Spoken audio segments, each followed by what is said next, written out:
Bismillahirrahmanirrahim, bonjour et bienvenue à cette série de TD, toujours dans la continuité avec l'exercice 4, on va traiter en l'occurrence le modèle de Stackelberg, c'est un modèle de leadership en quantité, à la lumière donc du modèle de Cournot qui lui aussi les duopoles, bien les entreprises en duopole font concurrence en quantité. Le modèle de Stackelberg néanmoins les quantités ne sont pas déterminées d'une manière simultanée, mais plutôt d'une manière périodique, c'est-à-dire sur deux périodes.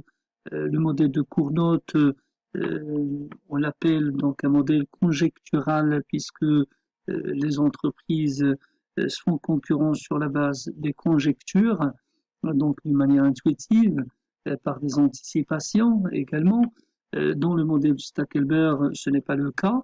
Les entreprises se font concurrence effectivement en quantité, mais sur deux périodes. C'est la raison pour laquelle on l'appelle donc un modèle qui est conjoncturel plutôt, donc basé sur les conjonctures versus donc conjecture dans le modèle de Cournot.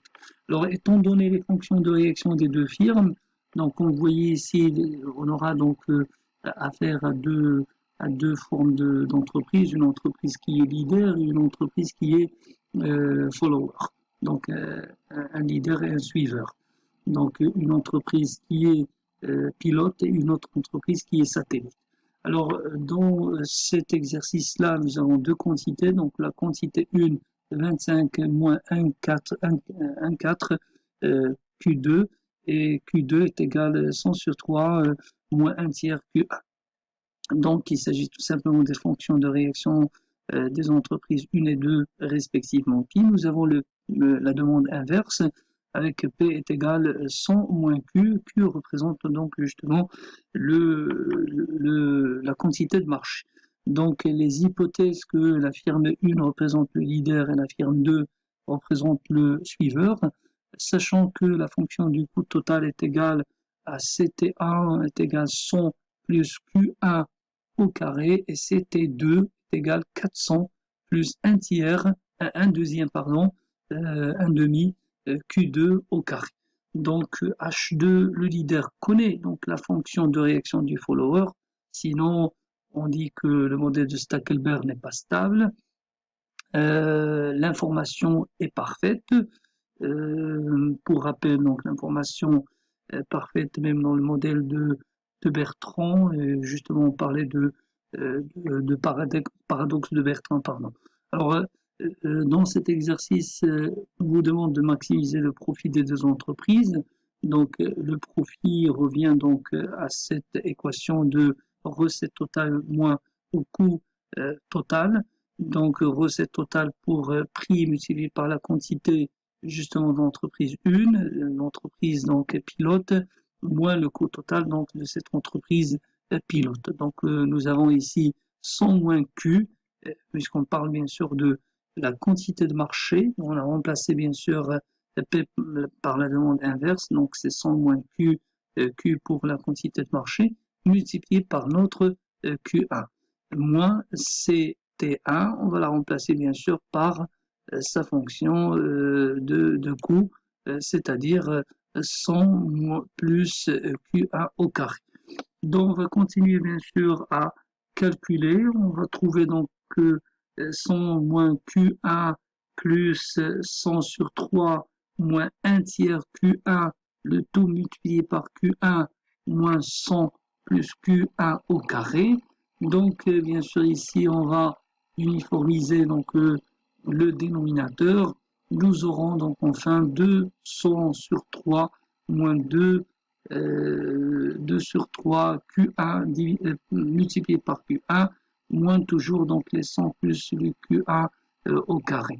Donc bien sûr à la suite on peut donc tout simplement nous aurons 200 sur 3 multiplié par Q1 moins 2 sur 3 Q1 multiplié par Q1, donc ça fait Q1 au carré, puisque Q1 au carré, donc on peut également factoriser. Donc à ce niveau-là, nous aurons moins 5 sur 3 Q1 au carré, moins les 100 restantes ici, est égal à 0, puisque maintenant, on va maximiser, donc on va appliquer la dérivée par rapport à Q1.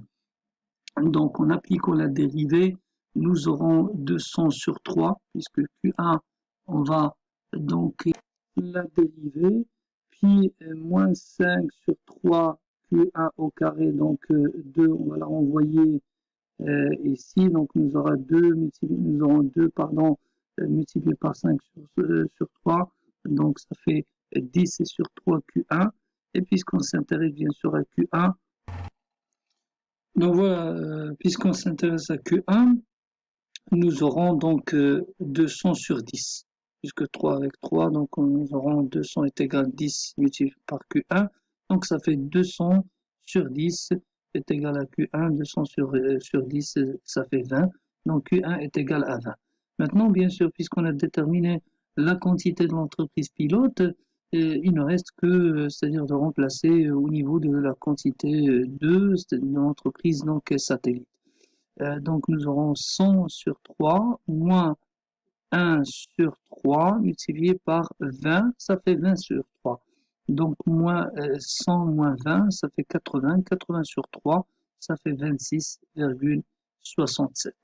Maintenant, puisqu'on a les deux quantités, on peut remplacer justement 20 plus 26,67, pardon, ça fait 46,67. Donc le prix, c'est 100. On va remplacer dans la demande inverse, bien évidemment. Donc nous aurons 100 moins 46,67, ce qui est égal à 53,33. Maintenant pour le profit, puisqu'on a le prix, on a la quantité de marché, on a la quantité également des deux entreprises, on peut appliquer le profit pour l'entreprise 1 et pour le profit de l'entreprise 2, et puis également on peut justement additionner, faire l'addition pour la sommation des deux profits pour avoir le profit sur le marché. Donc pour l'entreprise 1, donc le prix ne change pas, c'est le prix de marché, donc 53,33 multiplié par sa quantité, par la quantité de l'entreprise pilote, il est de 20, donc moins 100 plus 20 au carré, ça fait donc le total, c'est 566,6. Pour l'entreprise 2, c'est-à-dire pareil, on va donc multiplier le prix par la quantité moins le coût de l'entreprise, donc justement de l'entreprise 2, c'est-à-dire 400 plus 1 deuxième de quantité 2, donc bien sûr on va remplacer Q2 par 26,67, en tout cas nous aurons donc un coût de 1111,28. Et pour le prix fois quantité, 53,33 multiplié par 26,67, en faisant le calcul, nous aurons donc un profit de 311 tout simplement. Donc le profit de marché, c'est 566,6 plus 311. Voilà, donc ça fait 877,6. Voilà, merci. Et on vous retrouve, Inch'Allah, dans l'exercice 5, dans la vidéo suivante.